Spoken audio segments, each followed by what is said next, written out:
জয় জগন্নাথ।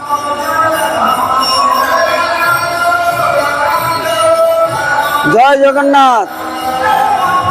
জগন্নাথ দেবের রথযাত্রা চলছে ইস্কনের প্রধান কেন্দ্র শ্রীধাম মায়াপুরে। রাজাপুর থেকে 5 কিলোমিটার অতিক্রম করে 3টি সুসজ্জিত রথ জগন্নাথ, বলদেব, সুভদ্রা মহারানী মায়াপুরে এসেছেন 7 তারিখে এবং রিটার্ন রথ হবে 15 তারিখে। এই কদিন ব্যাপী জগন্নাথ দেব এই অস্থায়ী মাসির বাড়ি রূপে পঞ্চতত্ত্ব মন্দিরে গুন্ডিচা মন্দির স্থাপন করা হয়েছে, সেখানে অবস্থান করবেন। আজ বিশেষ দিন, আজ 56 ভোগ চলবে প্রত্যেক দিনই।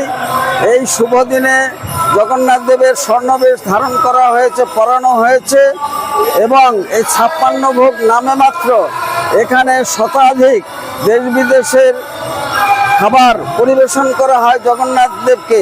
জগন্নাথ দেব ভোজন রসিক এবং তিনি খেতে ভালোবাসেন, যার জন্য তার হাতের জল শুকায় না। এখানে মঙ্গল আরতি থেকে শুরু করে সারাদিন ব্যাপী বিভিন্ন অনুষ্ঠান চলে।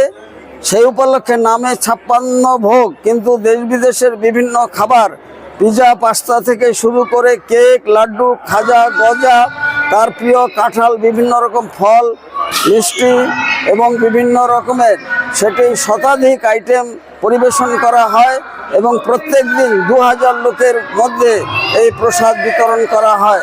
যারা আসেননি তাদের আসার জন্য এবং এই জগন্নাথ দেবের 56 ভোগ দর্শন করার জন্য, প্রসাদ পাওয়ার জন্য সাদর আমন্ত্রণ জানাই রসিক গৌরাঙ্গ দাস, ইস্কন মায়াপুর, জনসংযোগ আধিকারিক, নদিয়া।